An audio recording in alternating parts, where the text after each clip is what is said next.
안녕하세요. 오늘은 11월 15일 토요일입니다.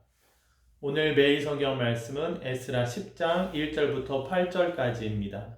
먼저 말씀을 읽어드리겠습니다. 에스라가 하나님의 성전 앞에 엎드려 울며 기도하여 죄를 자복할 때 많은 백성이 크게 통곡하며 이스라엘 중에서 백성의 남녀와 어린아이의 큰 무리가 그 앞에 모인지라. 엘람 자손 중 여이엘의 아들 스가냐가 에스라에게 이르되 우리가 우리 하나님께 범죄하여 이 땅 이방 여자를 맞이하여 아내로 삼았으나 이스라엘에게 아직도 소망이 있나니 곧 내 주의 교훈을 따르며 우리 하나님의 명령을 떨며 준행하는 자의 가르침을 따라 이 모든 아내와 그들의 소생을 다 내보내기로 우리 하나님과 언약을 세우고 율법대로 행할 것이라. 이는 당신이 주장할 일이니 일어나소서 우리가 도우리니 힘써 행하소서 하니라. 이에 에스라가 일어나 제사장들과 레위 사람들과 온 이스라엘에게 이 말대로 행하기를 맹세하게 하며 무리가 맹세하는지라. 이에 에스라가 하나님의 성전 앞에서 일어나 엘리야십의 아들 여호하난의 방으로 들어가니라. 그가 들어가서 사로잡혔던 자들의 죄를 근심하여 음식도 먹지 아니하며 물도 마시지 아니하더니 유다와 예루살렘에 사로잡혔던 자들의 자손들에게 공포하기를 너희는 예루살렘으로 모이라.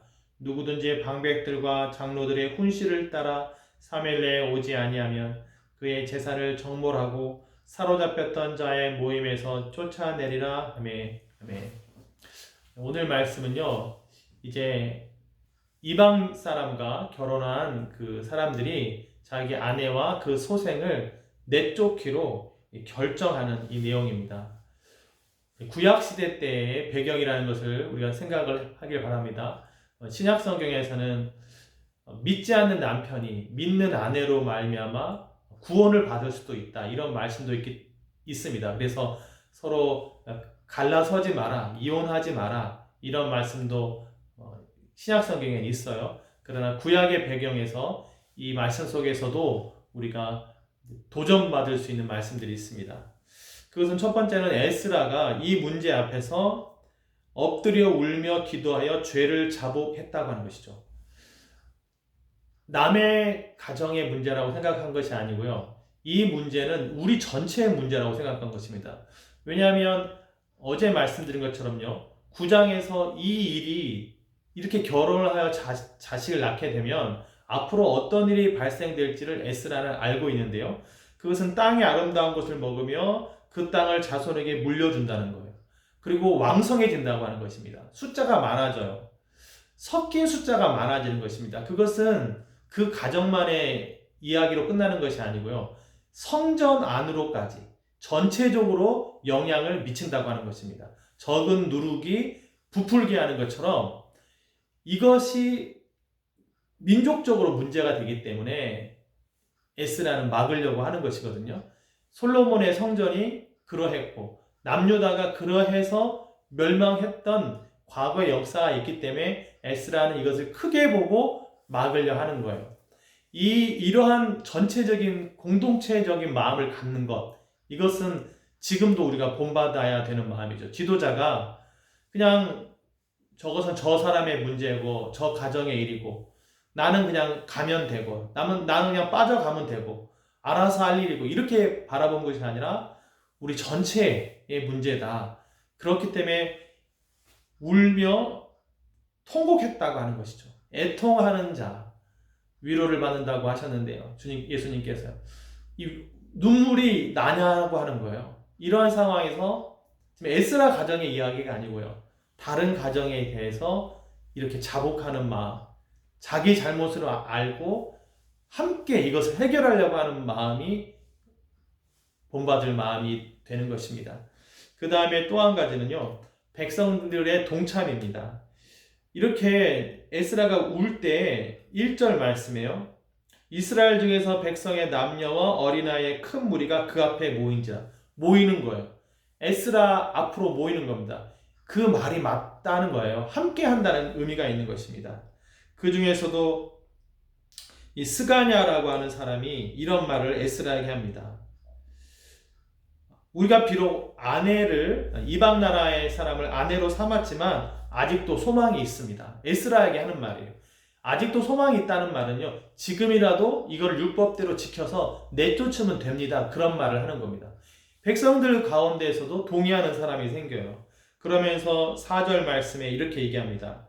스가냐라고 하는 사람이 에스라에게 하는 말입니다. 이는 당신이 주장할 일이니 일어나소서, 우리가 도우리니 힘써 행하소서. 우리가 돕겠습니다. 당신의 뜻과 동참하겠습니다. 라고 하는 사람들이 일어나는 것도 말씀을 듣는, 결단해야 될 사람들의 모습이라고 하는 것입니다. 그래서 에스라가 이제 예루살렘으로 모이라고 7절에 얘기해요. 공포하기를 너희는 예루살렘에 모이라. 이렇게 모이고 함께하는 사람으로 있음으로 말미암아 전체적인 개혁이 일어나게 되었던 것이죠. 오늘날에는 이것을 그대로 하기가 벌써부터 마음이 편치 않다는 생각을 합니다. 이 본문 자체가 벌써 힘들어요. 통곡하고 애통하는 마음이 있는가? 먼저 스스로에게 물어보고요. 또한 이것을 개혁한다고 할 때 사람들이 어떻게 반응을 할까요? 떠나죠.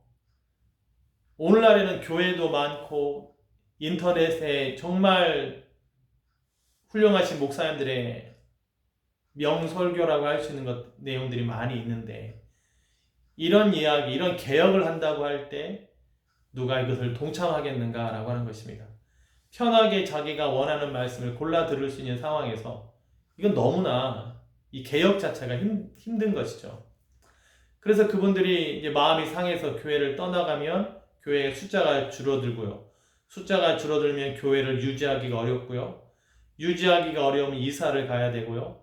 이사 가는 과정에서 이제 월세를 낮춰서 가야 되니까 조금 외곽으로 지하철 먼 곳으로 가게 되고요. 그러면 또 사람들이 안 오게 되고요. 오기가 어려워지고요. 그러면서 이제 목회자도 생활이 어려워지니까 다른 일을 하든지 떠나든지 이렇게 이제 가게 되는 것을 보기 때문에, 또한 이러한 이런 계획을 하기가 실제적으로 어렵다고 하는 것입니다. 여기에서 우리가 할 수 있는 것, 내가 할 수 있는 것을 생각해야 될 것 같아요. 하나님의 말씀을 주장하는 것, 이것은 마땅히 해야 될 부분이고요.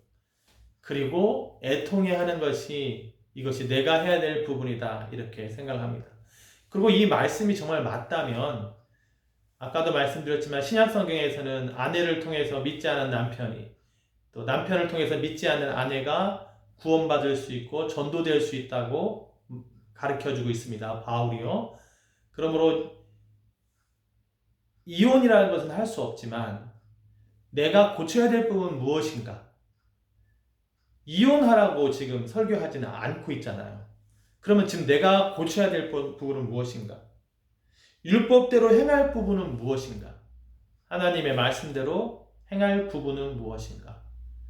10계명만 알아도 그 10계명의 10가지만 놓고도 내가 행할 부분이 무엇인가 알 수가 있는 것이죠. 우리가 스스로 개혁된 교회는 계속 개혁돼야 된다 말을 하거든요. 왜냐하면 이 세상 가운데 안 좋은 것이 또 들어올 수 있으니까요. 적은 누룩이지만 그것을 빼내는 것을 해야 되는 것이죠. 그리고 이것이 목회자에게 있어서도 양심적인 것이라고 저는 생각해요. 그냥 평화, 좋은 게 좋은 거지. 남의 일인데 그렇게 하든지 말든지 사람만 많이 모이고 그냥 있으면 되는 거지. 매달 그냥 사람들 일주일에 한 번 모이는데 평안이 있으면 되는 것. 이것도 하나님 앞에서 부끄러운 것이고 잘못하는 것입니다. 그러려면 학자 에스라, 학자라는 말을 빼야 되는 것이죠. 율법을 가리키는 역할을 하지 말아야 되는 것이죠. 당신이 주장할 일이니 일어나소서, 이렇게 말하는 스가냐와 같은 사람도 분명히 공동체 안에는 있다고 생각합니다.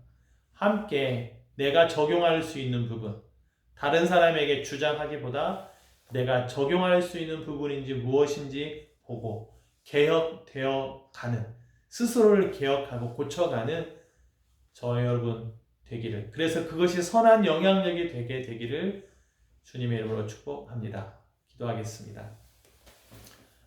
하나님 아버지, 애통하는 마음을 주십시오. 자복하는 마음을 주십시오. 우리 민족의 일이고 우리 교회 전체의 일이고 미래가 달려있는 부분입니다.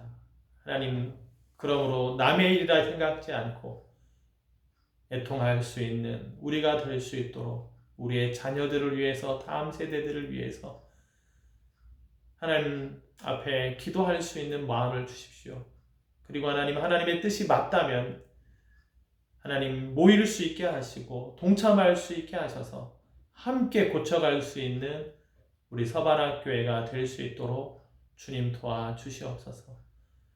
하나님, 염려와 두려움 가운데 하나님의 말씀을 못 지키는 것이 아니라 하나님을 믿고 하나님께서 역사하실 것을 기대하면서 바꿔가려고, 잘못된 것은 고쳐가려고 하는 우리 모두가 될 수 있도록 주님 도와주시옵소서. 성령께서 우리의 마음 가운데 강하게 역사하여 주셔서 하나님의 말씀대로 해야겠다라고 하는 다짐이 일어나게 하여 주시옵소서. 예수님의 이름으로 기도했습니다. 아멘.